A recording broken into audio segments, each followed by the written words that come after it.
کا خیر مقدم ہے۔ محبوبہ مفتی کو سرکاری بنگلہ خالی کرنے کے لیے نوٹس بھیجا گیا ہے۔ محبوبہ کو وزراعلیٰ کا بنگلہ خالی کرنے کو کہا گیا ہے۔ محبوبہ مفتی نے نوٹس موصول ہونے کی تصدیق کی ہے، پر انہوں نے اس پر کوئی رد عمل نہیں دیا۔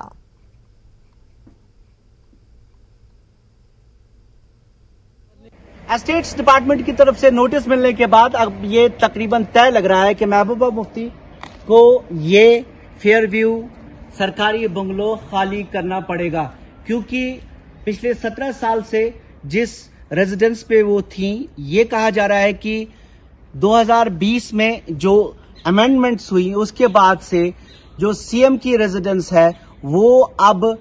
جو سابقہ سی ایم ہے وہ نہیں وہاں پہ رہ سکتے جیسے ملک کی باقی ریاستوں میں ہے۔ لیکن جو جواب تیار کیا جا رہا ہے اس نوٹس کے بعد سے، جو ہمیں ذرائع نے بتایا ہے کہ جواب تیار کیا جا رہا ہے محبوبہ مفتی کی جانب سے، جو نوٹس انہیں جاری کی گئی ہے، اور ایک یہ نقطہ ابھارا گیا ہے کہ یہ سرکاری سی ایم ریزیڈنس نہیں ہے، کیونکہ جو مفتی محمد سعید ہے وہ جب سی ایم بنے تھے پہلے ان کو ادھر الگ لال چوک میں ایک ریزیڈنس دی گئی تھی، اس کے بعد انہیں یہاں شفٹ کیا گیا تھا۔ تو ایک نقطہ یہ ابھارا جائے گا کہ یہ سی ایم ریزیڈنس نہیں ہے جسے خالی کرنے کی ضرورت ہے۔ دوسرا نقطہ یہ کہ انہیں آفر کی گئی ہے سرکاری طور، حالانکہ عمر عبداللہ کو جب